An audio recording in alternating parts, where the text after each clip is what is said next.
श्री शिवाय नमस्तुभ्यं। हर हर महादेव। काशी विश्वनाथ की पावन धरा पर वाराणसी में पंडित प्रदीप मिश्रा जी द्वारा श्री काशी शिव महापुराण कथा आज पूर्ण हो गई है। आगामी कथा 1 दिसंबर से 26 दिसंबर तक है। आज कथा में गुरुजी 12 बेलपत्र वाला विशेष उपाय बताए हैं। गुरु प्रदोष वाला डूबा पैसा वापस मिलेगा, जो कि इसी वीडियो के अंत तक में ये उपाय बताएंगे। आज की कथा बहुत ही रोचक जानकारियों से भरपूर थी। अगर आज की कथा आप किन्हीं कारणवश नहीं सुन पाए हो तो पूरी कथा का रस तत्व आपको इस छोटी सी वीडियो के माध्यम से प्राप्त होने वाली है। तो बढ़ते हैं आज की कथा की पहली जानकारी की ओर।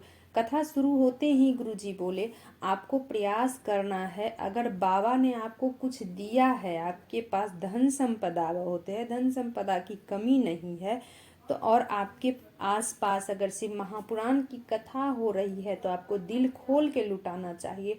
आपको कुछ न कुछ अपना स्वेच्छा अनुसार जरूर दान पुण्य करना चाहिए, क्योंकि भूखे को भोजन, प्यासे को पानी, जय बाबा बर्फानी। तो पढ़ते हैं आज की कथा की अगली जानकारी की। रोटी के 4 हिस्से हैं। पहली रोटी गाय की, दूसरी रोटी भगवान की, तीसरी नंबर की गुरु की, चौथे नंबर की गाय की। गुरु जी बोले, अगर पहली रोटी आप जल्दबाजी में पति को दे देते हो कि सुबह जल्दी जॉब पे जाना है, कहीं जाना है, तो वो गाय की हिस्से की रोटी आप अपने पति को दे दिए तो गाय की तरह बन जाता है, एकदम सीधा हो जाता है। पत्नी जो बोलती है वो पति सुनता है। दूसरी रोटी अगर आपने किसी बच्चे को खिला दिए हो, स्कूल जाना है, किन्हीं कारणवश बच्चे को दे दिए हो, तो वो गुरु बन जाता है। माँ बाप को ही बच्चे शिक्षा देने लगते हैं।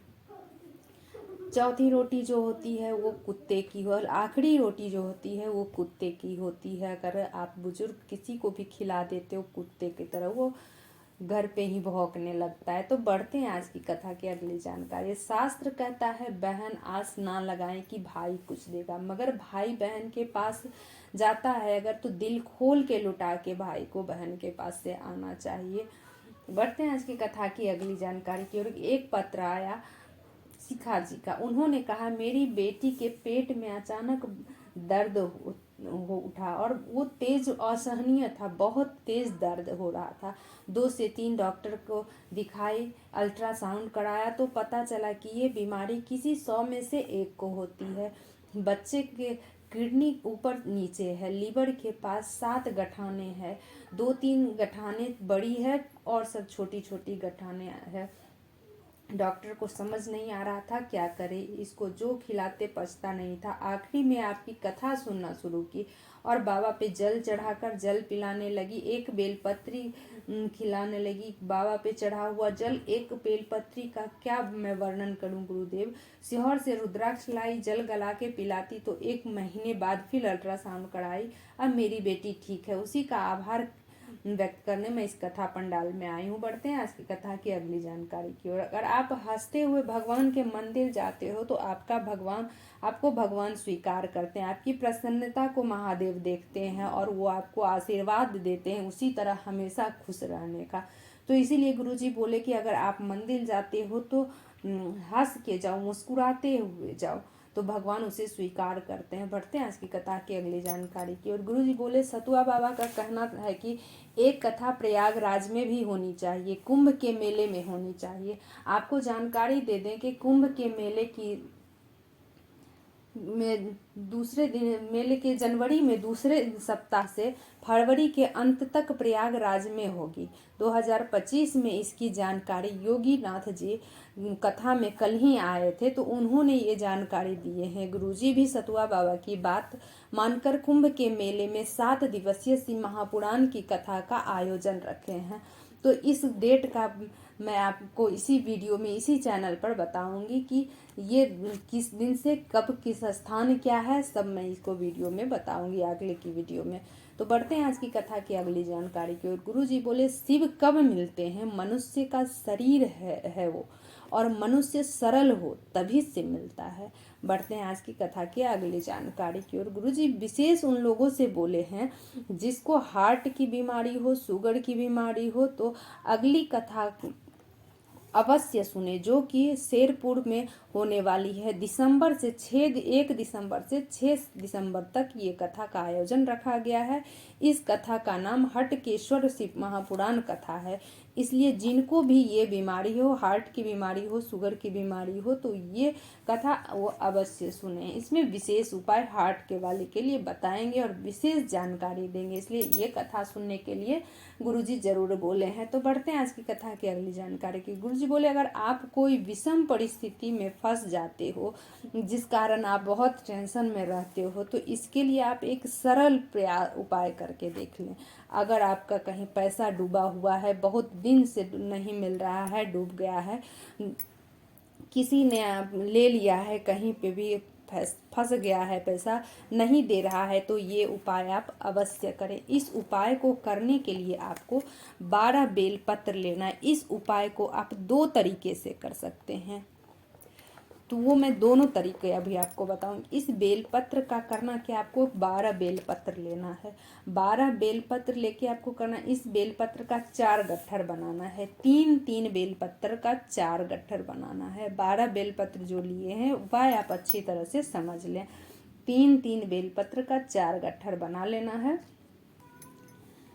ऐसे भी कर सकते हैं। अगर आपको करना क्या है, 1 लोटा जल और जो आपने बेलपत्र लिया है, बेलपत्र के 4 गट्ठर जो बनाए हैं, आपको वो लेके किसी भी शिवालय चले जाएं। अब आपको क्या करना है, अब अपने जो गट्ठर बनाए हैं वो चारों गट्ठर, बेलपत्र वाला जो गट्ठर है वो माता अशोक सुंदरी के स्थान पर एक एक करके कारकोटेश्वर महादेव के नाम से अर्पित कर दें। आपको ये उत्तर दिशा की ओर मुख करके ये उपाय करनी है।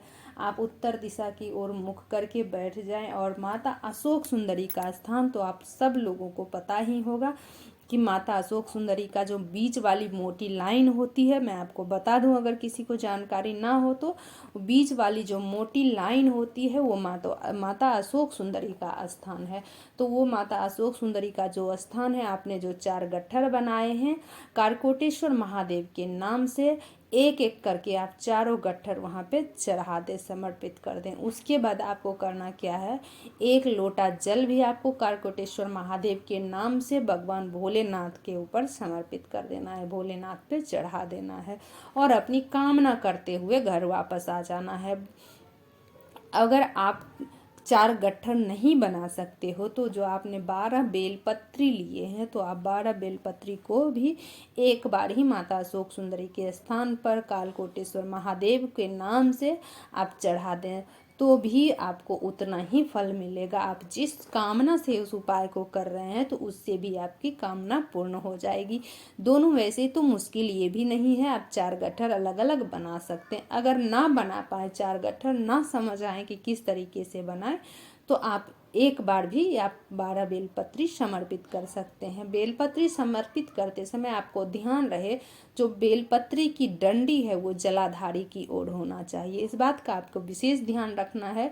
बेलपत्री की डंडी जलाधारी की ओर होनी चाहिए और आपका उत्तर की ओर मुख करके ये उपाय करनी है। कारकोटेश्वर महादेव के नाम से ये उपाय करना है, ये विशेष नाम से आपको इस उपाय को करना है। ध्यान से सुन ले, कारकोटेश्वर महादेव के नाम से इस उपाय को करना है। उत्तर की ओर मुख करके आपको करना है। अब माता अशोक सुंदरी के स्थान पर आपको ये 12 बेलपत्री चढ़ानी है और बाबा भोलेनाथ पे 1 लोटा जल समर्पित करके फिर घर वापस आ जाना है। ये उपाय आपको महीने में जो 2 प्रदोष आते हैं, आप किसी भी महीने में आप ये कर सकते हैं। कल के दिन भी प्रदोष है तो आप कल भी ये उपाय कर सकते हैं। महीने में जो 2 प्रदोष होते हैं, ये दोनों प्रदोष के दिन आप ये उपाय करके देख लें तो आपकी कामना जरूर ही पूर्ण होगी। इस मुश्किल से आप जरूर बाहर निकल जाएंगे। श्री शिवाय नमस्तुभ्यम, हर हर महादेव। तो दोस्तों, मेरे चैनल पर नए हो तो सब्सक्राइब कर लो, बेल बटन प्रेस करना ना भूलना, ताकि मेरे ऐसे वीडियो की नोटिफिकेशन सबसे पहले आप तक पहुंच सके। अगर कोई आपको उपाय समझ ना आए तो आप कमेंट बॉक्स के जरिए पूछ सकते हैं।